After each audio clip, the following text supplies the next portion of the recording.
Sa pagpapatuloy ng ating kwento, dinala sa entablado ang ikalawa sa mga huling item na kasama sa auction. Ipinahayag ng host na ang ipinapakita ay ang labi ng pinakamakapangyarihang si Dragon mula sa walang hanggang asul na dagat. Agad itong umani ng matinding interes, kasama na si Tang. Gayunpaman, mas popular ang item na ito kaysa sa Stone of Slowness kaya naging mabangis ang bidding. Nang umabot na sa 10,000 elemental coins ang presyo, napilitan si Tang na huminto sa pagbibid. Hindi naglaon, dumating na ang sandaling pinakahinihintay ng lahat. Inakyat sa entablado ang pinakahuling item ng auction. Nanlaki ang mga mata ni Tang nang makita ang isang frozen throne na may taas na 10 metro. Ipinaliwanag ng host na ang Heavenly Spirit Emperor at ang Ice Girl Clan ay nasa alang-inang kalagayan, kaya napilitan silang isama sa auction ang isa sa kanilang pinakamahalagang kayamanan. Napangiti si Tang, iyon na lamang ang kulang niya. Sa kanyang palagay, ang Frozen Throne ay perpektong akma para kay Wu Bangji, lalo na't ang ina nito ay nagmula sa Ice Girl Clan. Ang Ice Girl Clan ay isang natatanging angkan na binubuo lamang ng mga babae, at ang pinakamalaking suliranin nila ay ang pagpapatuloy ng kanilang lahi. Tunay na isang napakahalagang kayamanan ang Frozen Throne, at kung hindi lamang sila nasa krisis, hinding-hindi nila ito isasama sa auction. Batid ni Tang na hindi magiging mababa ang starting price ng item, at hindi rin siya sigurado kung makukuha niya ito. Ipinahayag ng host na, bilang paggalang sa kahilingan ng Ice Girl Clan, ang mismong head ng angkan ang magiging tagapagbenta ng Frozen Throne. Inanunsyo ang starting price, 10,000 elemental coins. Pagkatapos, tinawag sa entablado ang head ng Ice Girl Clan. Isang babaeng may puting buhok at malamig na aura ang lumitaw. Napansin ni Tang na ang matriarch ay hindi isang Great Demon King, ang kanyang Ice Essence bloodline ay nasa 3 antas lamang. Lalong tumibay ang loob ni Tang, kung makukuha niya ang Frozen Throne, tiyak na magiging napakalaking tulong ito kay Wu Bangji. Ngunit kasabay nito ang kanyang pag-aalala, dahil sa taas pa lamang ng panimulang presyo. Dahil dito, nakaisip siya ng isang mapanganib na hakbang. Sa pamamagitan ng voice transmission, direktang kinausap ni Tang ang matriarch at magalang na hiniling na huwag nang ituloy ang auction ng Frozen Throne. Nabigla ang matriarch sa biglaang mensahe. Ipinagpatuloy ni Tang ang kanyang pakiusap, ipinangako na hahanap siya ng paraan upang matulungan ang Ice Girl Clan sa kanilang suliranin. Hindi nagtagal, napansin ng mga God-level powerhouse na kalahok sa auction ang lihim na komunikasyon. Agad nilang ginamit ang kanilang divine consciousness upang siyasatin ang silid ni Tang. Subalit handa siya, inilabas niya ang crystal mirror na ibinigay sa kanya ng Crystal Demon Emperor. Nang makita iyon ng mga God-level powerhouse, agad nilang binawi ang kanilang kapangyarihan. Nakita rin ng matriarch ang token, at dahil dito, naniwala siya sa mga salita ni Tang. Lumapit siya sa host na Blue Fox at ipinahayag na hindi na niya itutuloy ang pagbebenta ng Frozen Throne. Sa harap ng lahat, sinanib niya ang Frozen Throne sa kanyang sariling katawan. Biglang sumabog ang kanyang aura, umaabot na ito sa antas ng isang God Demon King. Nabalot ng katahimikan ng buong venue. Batid ni Tang na hindi naligtas para sa kanya ang manatili pa roon matapos ang kanyang ginawa. Kaya't tahimik siyang umalis sa auction venue. Nakipagkita siya kay Ziran, na agad namang nagbigay sa kanya ng isang storage ring na naglalaman ng 30,000 elemental coins. Ipinahayag din ni Ziran ang kanyang taos-pusong pasasalamat kay Grandmaster Lu at ang hangarin nitong makipagtulungan muli sa hinaharap, isang pangakong tinanggap ni Tang sa ngalan ng Grandmaster. Malaki ang espasyo ng storage ring na ibinigay ni Ziran, kaya inilagay roon ni Tang ang lahat ng mga item na nakuha niya sa auction. Maya-maya, may lumapit sa kanyang isang lalaking may berdeng buhok at ipinaalam na nais siyang ma-interview ng host mula sa Golden Lion Clan tungkol sa God-slaying sword. Ilang sandali pa, dumating ang halimaw na host at agad na nagtanong kung nasaan ang bidder number 336. Agad na nagpakilala si Tang. Ngunit halatang nainis ang host, malinaw sa kanya na tao si Tang. Tinanong niya kung nagbibiro ba ito, sapagkat malinaw niyang sinabi na tanging mga miyembro lamang ng Golden Lion at Tiger Clan ang maaaring magbid sa espada. Bilang tugon, ginamit ni Tang ang Golden Lion Flame at ipinaliwanag na nagbid siya para sa kanyang kasama, na isang tunay na kauri ng kanilang angkan. Hindi pa rin makapaniwala ang host. Inamin ni Tang na isa siyang tao, ngunit idiniin niyang pareho silang nagtataglay ng kapangyarihan ng Golden Holy Flame. Kaya't tinanong niya kung sila ba ay kwalipikado. Upang patunayan ang kanyang sinasabi, inilabas ni Tang ang 2 token na nakuha niya mula sa mga palasyo ng mga Demon Emperor. Lubos na nabigla ang host. Idinagdag pa ni Tang na kung hindi pa rin siya paniniwalaan, maari niyang iwan pansamantala ang Sword Saint token, at humiling lamang ng 7 hanggang 15 araw upang dalhin ang kanyang sinasabing kasama. Tinanong ng host kung saan nagmula ang mutation ng kanyang kapangyarihan. Tahasang inamin ni Tang na ito ay nagmula sa Liger Clan. Lalong nagulat ang host at agad na nagtanong kung nagtagumpay na ba ang Liger Clan sa paglutas ng kanilang bloodline conflict. Ngunit marahang ngumiti si Tang at sinabing mas mabuting manatili itong lihim, sapagkat alam ng host kung ano ang ibig sabihin ng pagkakaroon ng first-level bloodline sa Lion Clan. Bago tuluyang umalis, nagkaroon ng isang mahalagang kasunduan sina Tang at ang kinatawan ng Golden Lion Clan. Puno ng emosyon ang halimaw, tila nagising siya sa mga salitang binitiwan ni Tang. Batid ng lahat na ang Tiger Clan ay may White Tiger Demon Emperor bilang backer, samantalang ang Lion Clan ay wala man lang kahit isang God-level powerhouse. Dahil sa impormasyong natanggap tungkol sa pagkakaroon ng first-level bloodline ng Liger Clan, agad na nagpa siya ang Golden Lion na bumalik sa kanilang angkan upang ipaalam ito sa mga nakatataas. Samantala, ang head ng Ice Girl Clan ay naghihintay kay Tang sa labas ng auction house. Hindi nagtagal at dumating si Tang. Inilabas niya ang 5,000 elemental coins at iniabot ito sa matriarch. Nagulat ang babae at nagtanong kung ano ang ibig sabihin nito. Nagpakilala si Tang bilang Shira. Tahasan niyang inamin na isa siyang tao, ngunit hindi na isang vassal, kundi isang noble. Ipinaliwanag niya na ang perang iyon ay tulong para sa Ice Girl Clan sa kasalukuyan nilang krisis. Idinagdag pa niya na may alam siyang paraan upang lutisin ang problema ng kanilang angkan pagdating sa pagpaparami ng lahi. Nagtaka ang matriarch at tinanong kung bakit nais silang tulungan ni Shira. Maingat na sumagot si Tang. Ayaw niyang tuluyang lumala ang sitwasyon ng Ice Girl Clan, at umaasa rin siyang balang araw ay magkakaroon ng tunay na pagkakaibigan ang sangkatauhan at ang kanilang angkan. Sinabi ng matriarch na hindi iyon ang tamang lugar upang pag-usapan ang ganitong usapin at iminungkahi niyang lumipat sila sa mas pribadong lugar.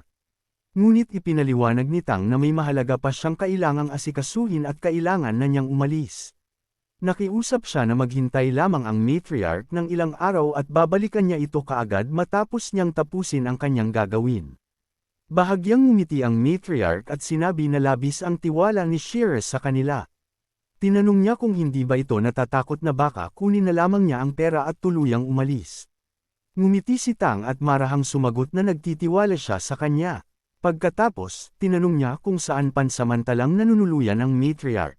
Ipinaliwanag ng babae na hindi siya mananatili roon at agad siyang uuwi sa kanilang teritoryo kapag natapos ang kanyang gawain. Kaya iminungkahi ni Tang na tumuloy muna siya sa White Tiger Hotel, kung saan mayroon na siyang bayad na silid.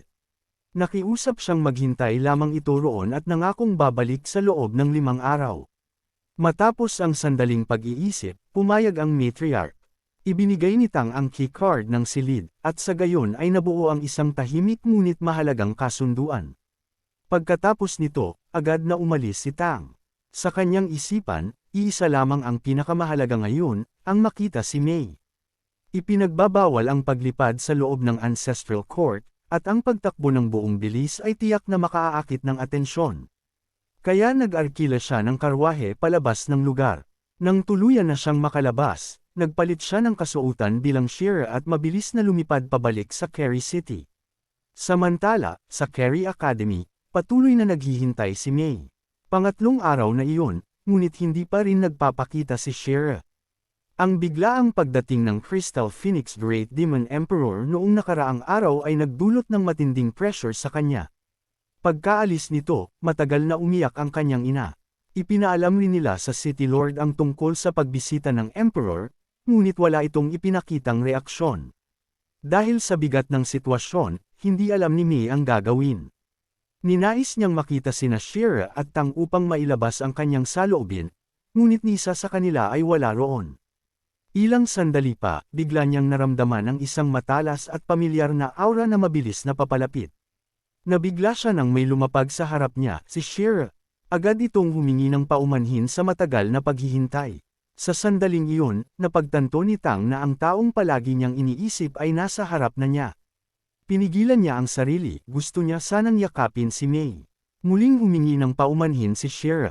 Ngunit sa halip na magalit, nagtanong si Mei kung paano nito nalaman na naroon siya, kahit nasa malayong lugar ito.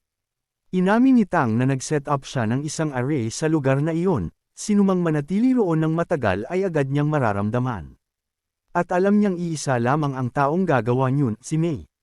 Napansin ni Tang ang malaking pagbabago sa kanyang aura at tinanong kung tapos na ba ang kanyang pagsasanay. Umiling si Mei at sinabing nagkaroon lamang siya ng maikling pahinga. May isa pa siyang darating na pagsubok, at kapag nalampasan niya iyon, tuluyan ng matatapos ang kanyang training. Tinanong ni Tang kung pinipigilan ba ni Mei ang kanyang lakas at hinihintay lamang ang tamang sandali upang mag-breakthrough matapos ang huling pagsubok. Pagkatapos, inilabas niya ang 2 token, balak na ibigay ang mga ito kay Mei, sapagkat sigurado siyang magiging malaking tulong ang mga iyon sa mga darating na araw. Nagtanong si Mei kung ano ang 2 token na hawak ni Shira. Ipinaliwanag ni Shira na ang una ay tinatawag na Stone of Luck, isang pambihirang bagay na nagdadala ng swerte sa sinumang may hawak nito. Idinagdag pa niyang nagmula ito sa Heavenly Fox Holy Mountain sa loob ng Ancestral Court. Sunod niyang ipinaliwanag ang 2 token, ang Crystal Mirror. Ayon kay Shira, naitala niya rito ang kapangyarihan ng Time Crocodile, at maaari itong gamitin ni Mei bilang isang makapangyarihang sandata. Nagpasalamat si Mei, ngunit halata ang kanyang pag-aalangan. Alam niyang napakahalaga ng mga iyon. Masayang ngumiti si Shira at sinabi na wala silang pagkakaiba. Kung ano man ang nasa kanya ay para rin kay Mei. Hiniling niyang ipagpalagay na hiniram lamang niya ang mga ito, at maaari niya itong ibalik matapos ang kanyang pagsubok. Ngunit muling nagtanong si Mei. Paano raw niya nasasabi na wala silang pagkakaiba kung hindi pa niya nakikita ang tunay nitong mukha? Dagdag pa niya, palagi siyang tinutulungan ni Shira, ngunit wala siyang naibibigay pabalik. Maingat niyang hiniling kung maaari bang tanggalin ni Shira ang maskara at ipakita ang kanyang totoong anyo. Marahang sumagot si Shira, hindi raw dapat pagtuunan ng pansin ang maskara, ang mahalaga ay malaman ni Mei na ang lahat ng ginagawa niya ay para sa kanyang kabutihan. Ipinahayag din niya na susuportahan niya si Mei sa anumang landas na piliin ito, at para sa kanya, sapat na iyon. Ngunit mariing umiling si Mei. Hindi raw iyon sapat, paano raw sila magiging magkaibigan kung hindi sila lubos na tapat sa isa't isa? Tahimik na inamin ni Shira na tulad ng iba, may mga lihim din siyang tinatago. At iyon ang dahilan kung bakit hindi niya maaaring alisin ang maskara. Dahil sa patuloy na pag-aalinlangan ni Mei, biglang gumawa si Shira ng isang blood oath. Isinumpa niya na anuman ang mangyari, at hanggang sa kanyang pagtanda, mananatili siya sa tabi ni Mei at hindi kailanman magtataksil. Kung lalabagan niya ang sumpang iyon, iiwan siya ng langit at ng mundo at babagsakan ng 5 thunderbolts. Nabahala si Mei at agad na sinabi na hindi niya kailangang gawin iyon. Ngunit ngumiti lamang si Shira at sinabing ayos lang, para sa ikapapanatag ng isipan ni Mei. Inulit niyang may dahilan siya kung bakit hindi niya tinatanggal ang maskara. Maluha-luha namang sinabi ni Mei na darating ang araw na siya mismo ang magtatanggal ng maskara nito, para kay Shira. Muli, hiniling ni Shira na tanggapin na niya ang 2 token at ibalik na lamang ito matapos ang kanyang pagsubok. Sa pagkakataong ito, buong loob na tinanggap ni Mei ang mga ito at taos-pusong nagpasalamat. Pabirong sinabi ni Shira na kung gusto talaga niyang magpasalamat, maaari silang kumain ng magkasama. Ngunit magalang na tumanggi si Mei, hinihintay raw siya ng kanyang ina. Naunawaan ito ni Tang at pinayuhan siyang umuwi na dahil dumidilim na. Bago sila maghiwalay, muling nagpasalamat si Mei sa pagpunta ni Shira kahit galing pa ito sa malayo. Tinanong niya kung hihintayin pa rin ba siya nito sa susunod. Ngumiti si Shira at sinabing kahit anong oras at kahit saan man siya naroon, tiyak na babalik siya roon sa loob ng 3 araw. Sandali silang nagkatitigan. Pagkatapos, sinabi ni Mei na may isa pa siyang gustong itanong. Pinayagan siya ni Shira. Ikinwento ni Mei na may kaibigan siyang nagngangalang Tangsan, ngunit hindi niya ito matagpuan. Nakiusap siya kay Shira kung maaari nitong tanungin si Mayor Zhang tungkol dito. Nabigla si Tang, tila hahanapin niya ang kanyang sarili. Gayunpaman, pumayag siya sa pakiusap ni May. Pagkatapos, pabirong nagtanong si Tang kung kaibigan lamang ba ang tingin ni May kay Tang San. Agad itong pinagtibay ni May. Ngunit nang tanungin ni Shearer kung itinuturing din ba siyang kaibigan ni May, hindi agad ito nakasagot. Namula lamang si May habang tahimik na nakatingin sa kanya. Ilang sandali pa, sinabi niyang gumagabi na at kailangan na niyang umalis. Masayang pinanood ni Tang si May habang palayo itong naglalakad. Napagtanto niyang mas lalo pa itong gumanda ngayon. Dahil natupad na ang pangunahing dahilan ng kanyang pagbabalik sa Kerry City, agad na umalis si Tang patungo sa Golden Valley. Pagdating niya roon ay gabi na, at agad na pinawi ng gintong aura ng lugar ang kanyang pagod.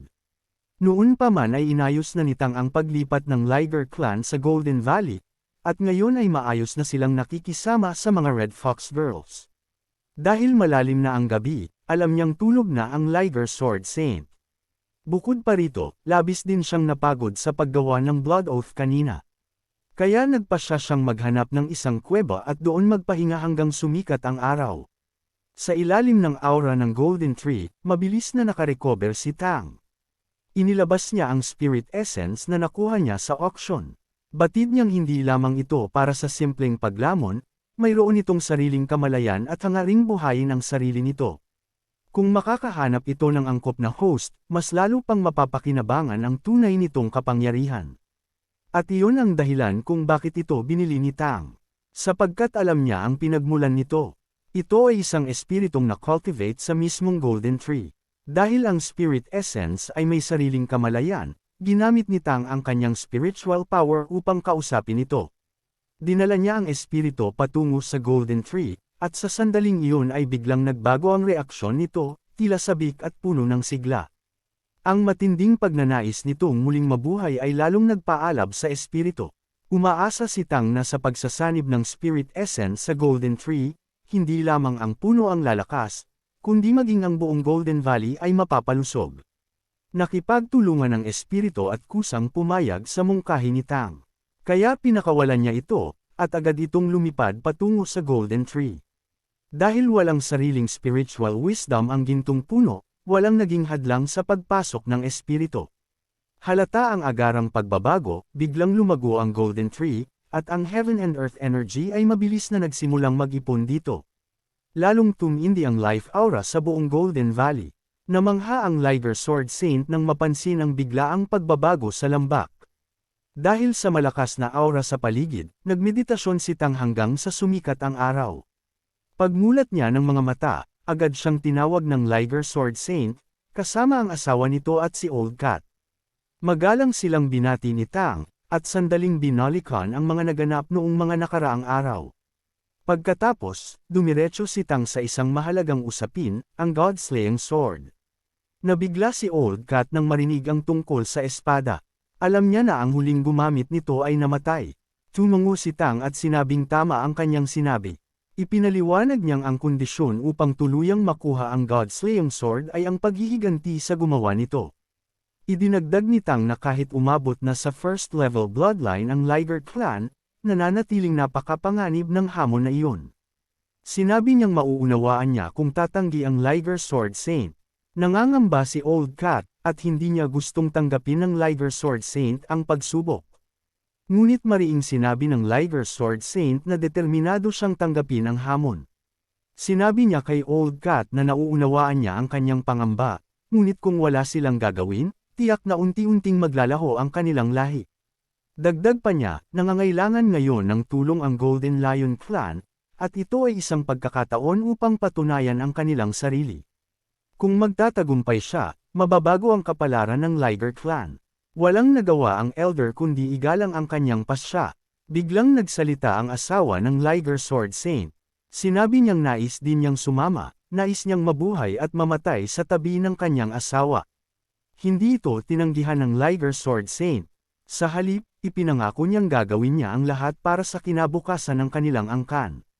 Dahil buo na ang kanilang desisyon, inutusan sila ni Tang na agad magtungo sa Ancestral Court, tumuloy sa White Tiger Hotel, at hintayin siya roon.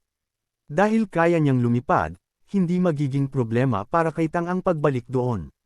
Sa ngayon, may isa pa siyang kailangang asikasuhin. Tinungo ni Tang ang kuweba ng Red Fox Girls at ipinaliwanag na kailangan nilang makipagtulungan sa kanya para sa isang eksperimento. Inilabas niya ang 3 Red Fox Tail Relics, na naglalabas ng matinding pulang enerhiya. Agad itong naramdaman ng mga Red Fox, tila pumapasok ang enerhiya sa kanilang mga katawan. Napapikit sila sa sakit at sinabing hindi nila ito kaya. Dahil sa matinding init na kanilang naramdaman, nagsimula silang maghubad ng kanilang kasuotan, ngunit agad silang pinigilan ni Tang at sinabing ititigil na muna niya ang paggamit ng relic. Tinawag niya si Hong Yu at sinabing susuriin niya ang kanyang katawan. Dahil sa naging reaksyon ng mga babae, lalong naging mausisa si Tang. Maingat niyang sinuri ang kanilang mga kalagayan upang alamin kung may naganap na pagbabago. Doon niya natuklasan ang isang hindi inaasahang resulta, nalinis ang bloodline ni Hong Yu. Ang sakit na naramdaman nila kanina ay dahil sa lakas ng epekto ng relic, na pansamantalang sinusunog ang labis na life force. Sa kabutihang palad, sagana sa life aura ang Golden Valley kaya mabilis nilang nabawi ang kanilang lakas. Dinala ni Tang si Hong Yu sa Golden Tree upang ipagpatuloy ang bloodline purification. Sa suporta ng Golden Tree, naging maayos at ligtas ang proseso. Laking sorpresa ni Tang nang matuklasan na ang relic ay may blood purifying effect, at mas manipis ang bloodline, mas malakas ang nagiging epekto nito. Isa sa mga Red Fox Girls, si Hong Shilo, ang nagpakita ng pambihirang resulta. Ang kanyang cultivation level ay tumaas ng 2 antas. Isang buong araw ang lumipas bago tuluyang matapos ang purification ng 18 Red Fox Girls. Pagkatapos nito, sabay-sabay silang umupo at nagpatuloy sa cultivation, pinatatag ang kanilang mga bagong lakas at pundasyon. Maraming salamat sa panunood. Kung nagustuhan mo ang video na ito, huwag kalimutang i-like, mag-subscribe, at i-share sa mga kaibigan mo. I-click na rin ang notification bell para lagi kang updated sa mga susunod nating kwento. Hanggang sa muli, kita-kits sa susunod na kabanata.